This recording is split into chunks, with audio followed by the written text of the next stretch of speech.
Hey, Gabriel, like, Hey, Gaybros, Jose. where are we today? I'm in San Francisco. And I'm in Chicago. Thanks for respecting my geographical privacy. Welcome. So what it was today? This was your pick, and you chose the French New Wave sci-fi noir film by Jean-Luc Godard, Alphaville, considered one of the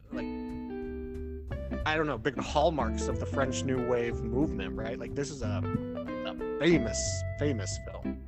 Yeah, definitely. And the reason why I actually wanted to watch it is as Godard passed away some weeks ago. This was I think the only movie that I watched by him.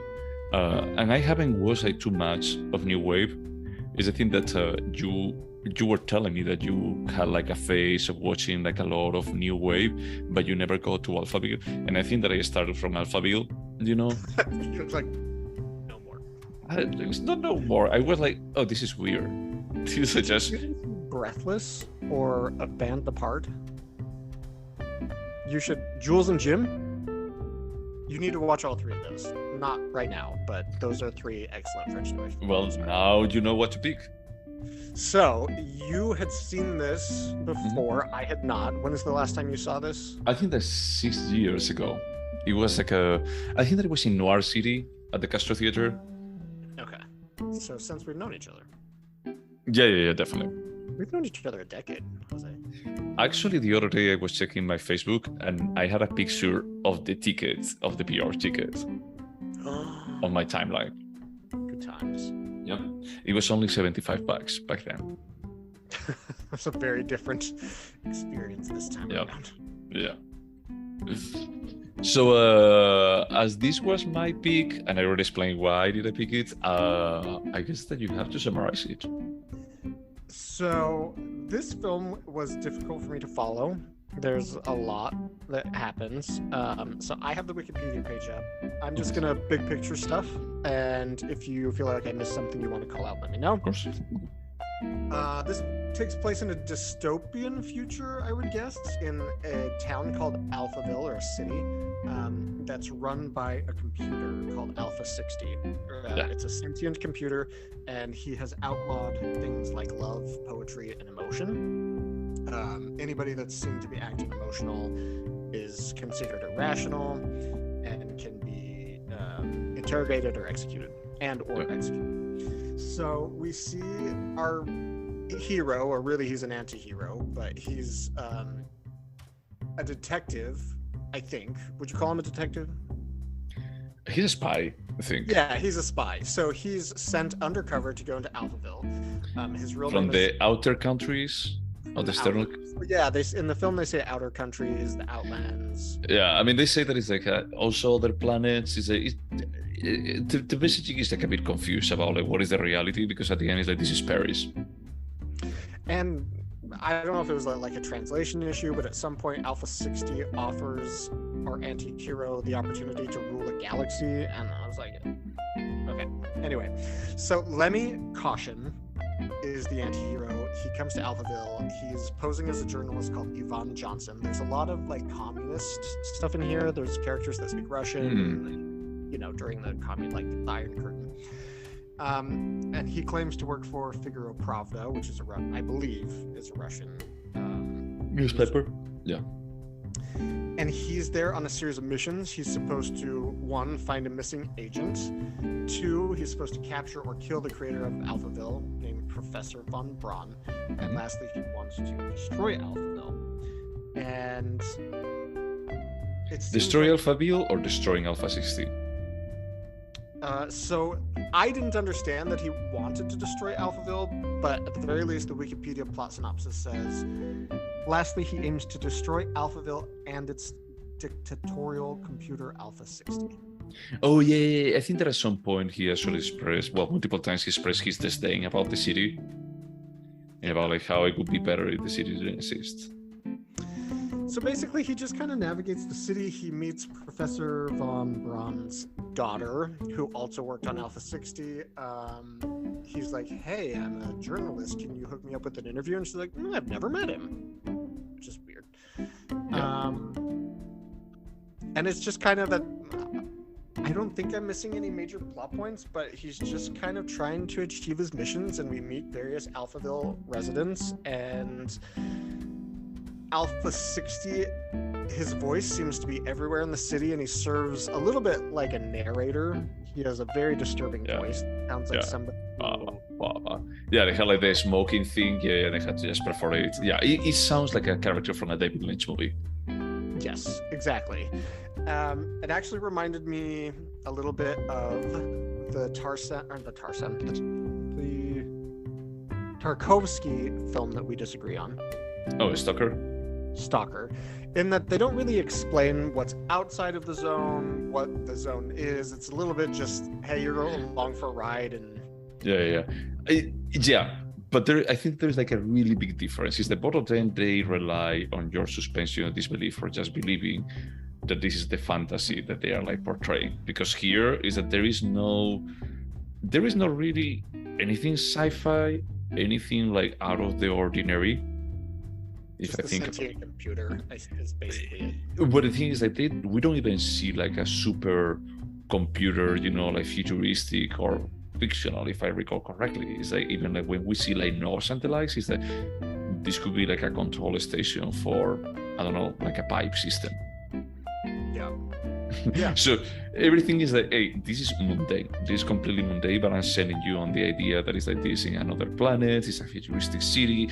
But everything is Paris in the 60s. 100%. You didn't add anything on top of it for making me imagine this. Now, when you think about a Stalker, it actually talks about a normal city on that time and how it actually like this event disrupted their lives, and that city was not changed whatsoever. So from that perspective, it's easier to get away with that. Yeah, I agree. I mean, I think Stalker is a far superior film to this, but just in terms of, hey, we're not going to explain things. It's like, kind of like Annihilation in that way. They're like, we're just not going to explain shit, and you kind of just have to go along for this ride. And look what happened in the bush when they explain shit. So overall, besides, I don't even understand how this is French New Wave, because like all the hallmarks of French New Wave, where there's typically a love triangle between two men and a girl, there's typically ironic narration, which I guess we get through Alpha 60. I think this is just a black and white film that Jean-Luc Godard did in the 60s, and they call it French New Wave. It may be. I mean, I always assume that there is also like a bit of surrealism or magic realism aspect to New Wave movies. I don't know. Yeah, they also break the fourth wall a lot. They didn't do that in this film. That's true. Well, that's true, because the New Wave is a bit more of a, how do you say, like a reaction to the neo-realism that it was happening at that point, especially in Italy. And it was a bit more is that we want to just be as crazy as possible. I always understood that Alphaville fell into the bucket from the perspective is that we're going to be like taking reality and portraying it in a narrative perspective as different from what you would expect. I don't know what else I personally have to say about this film. I did not enjoy it that much.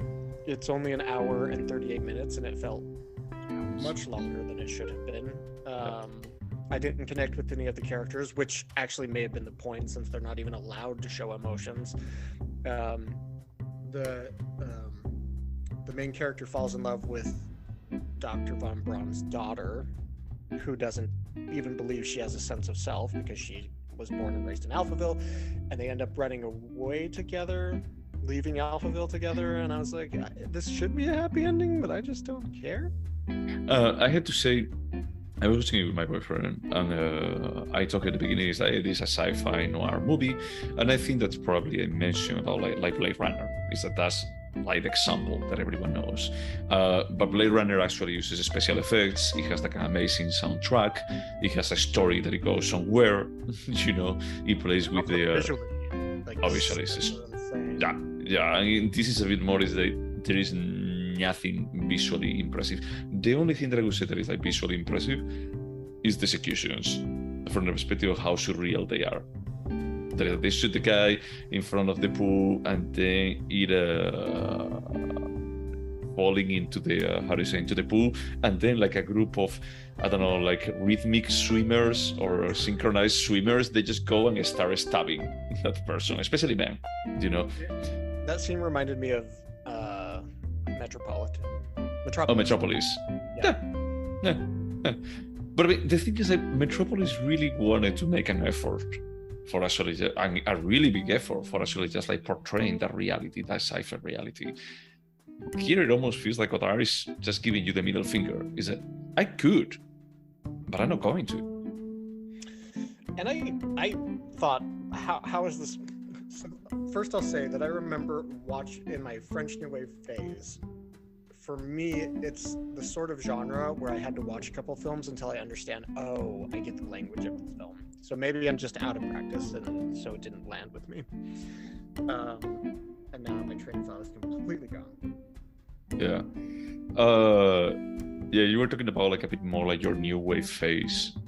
Oh, I watched a number of YouTube videos to explain why this is an important film, because I was like, I'm missing something. And even the opinions of cinema critics or people like us, I don't know, didn't offer much insight. Like, I understand why he's important as a director. I think he's done more interesting things than this. This, for me, was not an interesting movie. I agree with you. I mean, I wanted to watch it again because I thought that hey, maybe in these 5 years I grew as an audience, you know, as a cinema goer, and I can actually appreciate it a bit more. And the feeling was the same about like, I am bored out of my mind. And when he actually started using like the negative, that is, dude, this is avant-garde, not in the right way. I realized how bored I was of the film because it is in French. I watched its subtitles, and at some point I just walked out of the room without pausing it, and I was like, oh shit. I can't just listen to it as I go to the bathroom. Yeah, sometimes, I mean, I didn't do it with this one. I think that maybe I closed my eyes for a second, but I do it too when I'm watching something with my boyfriend. It's like if I'm like really interested, I will pause it, you know? But if not, I actually ask him explicitly, do not pause it. Do not there. Let's just minimize the pain here, the damage that is happening. So I don't know. I mean, for me, it's like someone that killed the whole thing, you know. It's like I know that Truffaut, Godard, and others that they started, you know, like as film critics. So always like New Wave felt like a bit more of a counter movement, more than a movement started from a specific ideas. It's not like dogma, you know. I love that. Like, I understand the point of French New Wave. I don't see this as a great example of the genre itself. And I know Godard did interesting things. I just didn't witness any of them personally here. That's not to say they don't exist. I just didn't pick up on them. I'm actually going to be like checking. I think that I may have mentioned this cinema called the Gen Cisco in Chicago. They were doing a cycle right now about Godard, playing like some of his movies. I think that they were not playing Alphaville. That doesn't surprise me. I can't imagine getting many people to see this in a theater today. Whereas if they played A Band Apart or Breathless or Jules and Jim, I would absolutely go see them. Le Pierre de Faux? What is the other one? I haven't seen that film. Okay, so my boyfriend actually watched it, and he was telling me that he said, "Oh yeah, I like it," and I think that is from the same year as Alphaville, and that one is in color. That it makes me think that is that he went with the idea that is, hey, I could make this in color, but it's a noir movie, so it has to be in black and white. That is like, yeah, it's an aesthetic direction, you know, like decision, and it's true that it works better. But during the weekend, I actually was with him, Double Indemnity by Billy Wilder, about like, look, you don't know, I said you haven't watched like many noir movies. Is that I just watched one that I think that is like really good, and yeah, I mean it's a step, you know, ahead as a noir movie. I would really like to watch another of Godard's films with you, so we could bounce ideas off each other and see. Yeah, they are playing Breathless, Pierrot Le Faux, and Band of Outsiders, A Band Apart. I would recommend you see Band Apart or Band of Outsiders and Breathless. I don't remember much about Breathless. I remember really, really liking it, but I've seen Band Apart like 4 times. There's a hilarious dance in it between 2 guys and a girl. That's like the snippets that I have of the movie, like the photograph. And my brother-in-law has tried to convince me and my sister and him to go as those 3 people on Halloween every year for like 15 years. You should do it, man. That sounds adorable. I would check it. Maybe, I mean, I don't have like plans for tomorrow. I may actually check if they're like playing anything and just go to watch it, because I don't want to leave this like that. I don't want to leave like Godard again with this sour taste after his death, and we're like, yeah, it wasn't so good. In the same way that I actually try to approach to New Wave, that is like, I'm going to start with this theater and done. It's exactly the same way about like, hey, let's talk about Godard. Let's start with this theater and done. Well, I'm down. And the French New Wave films are blessedly short. They're all like 90 minutes. Like, so even if you hate it, it's 90 minutes, right? It's not 3 hours of Solaris. Well, yeah. Actually, yeah, next Friday they play back-to-back Pierrot Le Faux and Man of Outsiders. I mean, that would be like 4 hours, but I'm Breathless on the following day. Okay, yeah. Actually, they play like Friday, Saturday, and Sunday. I may actually do something. Well, we're not giving up on Jean-Luc Godard or French New Wave, but it sounds like for both of us, Alphaville was a bit of a flop. A tiny bit. But I forgot to read the New York Times review, so I don't know exactly how I feel about this film, but... That's fine. That's fine. Would you watch it again? No, unless some film critic explained exactly why it's important and what I should look for. But overall, I'm never just going to be like, let's watch Alphaville. I'm going to go with yes. Not now, not in 2 years, but if I actually dive like a bit deeper into New Wave, maybe I can connect the dots for just feeling curious about like just getting another perspective. I may give it a 3rd chance. You know, if they fool me once, same on you, fool me twice, same on me, but I may go to fool me thrice. Would you recommend it? No, especially not as an example of French New Wave, or sci-fi, or noir, or a black film. or a movie. Or a movie, or art. Yeah, that's a hilarious way of putting it. No, I couldn't recommend this. I told you that they're like better examples of sci-fi. They're better examples of noir. They're better examples of sci-fi noir. I'm pretty sure that they are like better examples of New Wave. Or New Wave. I don't know them yet. Oh, was Le Samurai New Wave? Yes, it was. Yeah. Then look, that's one that I like. All right, there you go. Yeah. Would you remember it? Absolutely not. Absolutely not. Nothing about this will I remember. I'll probably remember that it's a dystopian future. That's it. Yeah, I was thinking that from a dystopian perspective, this is more similar to 1984 than Blade Runner. Apparently, I'm not super familiar with Orwell's films, but apparently there's a lot of nods to George Orwell. Yeah, honestly, it's like I just felt like the idea of this computer like looking over you, you know, and not being able to behave in a way that is not recognized. It felt like a cheaper version of 1984. But I don't think that I would remember it. The only thing that I truly remember about it is noir, like really, really noir, like by the elements of noir. And the other part is like everything is Paris, 1965 Paris, pretending to be something else. And I felt like some of the architecture, it feels like they went to a couple of cool buildings, but they were not even like art, you know, like not really like avant-garde or art deco buildings. Like for example, in Blade Runner, that they go to the Bradbury, you know, and they still like disguise it for just making it look like a bit more punk, steampunk. Well, is there anything artistic about Alphaville? Oh, I feel bad, but I'm just gonna say no. Okay, no, that's fair. Oh, like, oh wow, that was interesting.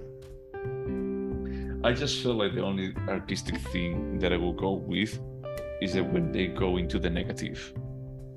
And it felt like so cheap. About like, why now?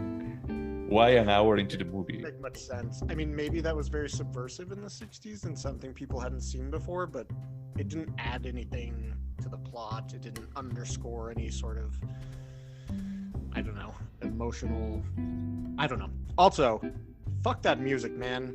That music, like we've talked about, we don't like when music tells us how to feel. The music just wouldn't stop, just non-stop. Super heavy-handed, yeah. Yeah, no. Is it a timeless piece? Yeah, I mean, there's nothing that firmly roots it in a specific point in time. It takes place in the future, but it's, I mean, really, it's just people talking most of the time. I mean, I will go with yes, you know, like because of the same theme. But I really, really wonder how people felt when this came out. Yeah, I'll have to do some research. Yeah, because I just feel this was Perry 65, and it was Perry 65 in 2022 and in 65. So everyone will realize about like there is no sci-fi here that it comes through the eyes. Everything is like through the ears. This will be the same failure in 2050 as it is today. Take that, Godard. Take that to your grave. God. Could you turn this into a TV show? No. Yeah, no. I mean, I think there's enough of a quote-unquote world here to really build out, but it's not an interesting world, so I wouldn't watch the show. I mean, I just feel, as I was telling you, as I was saying earlier, it's like whatever comes to my ears is different from what I see on the screen. And what I hear, it's okay. You know, it's like it's not necessarily bad. But what I see is like if you're going to be like making this bullshit of a TV show, you're going to be like giving me like 5 hours of this. I'm not interested. But the world building, the elements are not bad. Did it remind you at all of Europa? Europa is far superior to this. It is far superior, but it's kind of similar, right? The future dystopian, not really explaining things. I mean, I guess it's a good thing that this film has reminded me of Tarkovsky, of Lars von Trier, of Fritz Lang. There's stuff there. It just didn't come together. But for example, like the last time that we spoke is that we're talking about 2,000 years of logging, and we're saying like we don't even know like what it's trying to do here or what is like the purpose of this, and it's like it's not landing here. Is like he may have influences, you know, like Godard may have influences that he's taking like literally, or you know, like even influencing forward.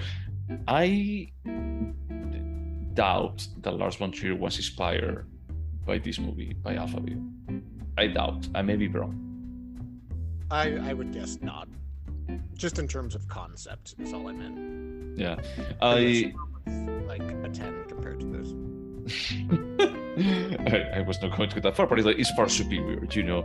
I don't know. I just feel like this one is like just probably going to be entertainment, you know.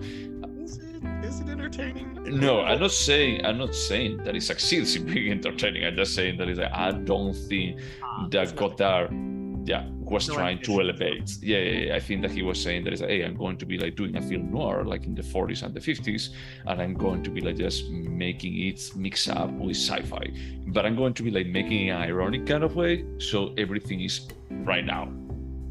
All right, I can see that. And it's the guy. It's not that you succeed or not, because you don't have like lofty ambitions. It's just the story, you know. Like if this landed, if this was entertaining, you know, if this was like engaging, the conversation would be like pretty different, but it wouldn't be because it actually achieved like something higher. Could this have been a short? Absolutely. This could have been wrapped up in like 7 minutes, man. I don't know if 7 minutes, but yeah, I agree. Is that this could have been like way shorter. Do you think this movie could have been better? Yes, I can't call out anything specifically. Just if they could have added more entertainment, that would have been great. Godard left like the bottle of entertainment out. He didn't add it to the mix, to the cocktail. Have a dash, and he only put 2 drops. So. Exactly. Yeah. I agree with you. I think there is a bit more like the screen, the pace, like just trying to be like so minimalistic with the perspectives. Like, this is not sci-fi, but it is. It's like, just I don't know. I couldn't get into it. It's a combination of things. Can I give that score to the film? Give me one. So before we score, do you have any movie that you want to ask me about, if I remember? I do. I want to remember, and I don't think this is fair because I've seen this movie like 15 times, and I think you've only seen it once. But what do you remember about the squid and the whale? Is Noah Baumbach, no? Noah Baumbach? Noah Baumbach. Well done. Noah Baumbach. Yeah. He's basically doing like one of his classic genre of kids living through the divorce of their parents. Mm-hmm. And we have the kid from The Social Network. Jesse Eisenberg, that's it. Mark. We have Mark. And they live in New York. I think there was like one of these like brick houses, like pretty cool brick houses. Right? Yeah. But I don't remember. Is that they just go through a divorce, and then at the end they go to a museum and they have like a whale and a squid. And Jeff Bridges is a professor who starts to screw his student, which is Anna Paquin, who played his daughter in Fly Away Home. And Laura Linney starts fucking her tennis coach, which is one of... Oh, that's right, the tennis coach, yeah. Yeah, you remember. But that's the thing. That's the thing. Like, I don't remember the specific. I just remember that like this goes into the back end of a couple just gets divorced. Yeah. Like a marriage story. Yeah. Yep. So I don't know. I feel like a bit torn about like if I remember it or not. But no, you got the director, you got the city, you got Mark Zuckerberg. Okay. I'm going to be like leaving me with a yes minus. We're like scoring myself with a yes minus. I'm talking about scoring. This was my pick, so you have to score Alphaville before I did. So I feel bad about this, and I apologize to Jean-Luc Godard, but I have to score this less than 3,000 Years of Longing, so I'm going to go with a 4.5. Okay. It's not horrible, it's just boring and meaningless. Okay. I'm going with a 4. Wow. Just lower than you, but at the same time, is that this thing, because I don't have like the context of whatever else he has done, I cannot give him like the vote of confidence. That's fair. Just keep in mind, I'm going to prove you wrong with one other Godard film. That's absolutely fine. I mean, who was? Melville. Jean-Pierre Melville was the one that he did Le Samurai 2 years later. And it also, like, if you remember, it's another noir movie that they use like the stereotype of samurais for a hitman in Paris. You remember this movie better than I do. I watched it twice. But it was a bit more like, okay, there's like this surreal, magical thing, but it was way more palatable than this. Way more. Way more palatable. That's 100% on Rotten Tomatoes. Yeah. Okay, mate. Anything else? Well, we should actually say next one is your pick, actually. My pick, I'm actually going to pick something that is currently in theaters. I'm not sure when the episode will be released, but it is God's Creatures, starring Emily Watson of Breaking Waves fame. I mean, she's very famous, but Yeah. We know her. We know her by that. Let's not pretend. All right, man. Excited to watch it. And to everyone out there, our 4 listeners, thank you so much for putting up with us. And anything else? wash your hands and don't watch this movie, please. Okay, bye.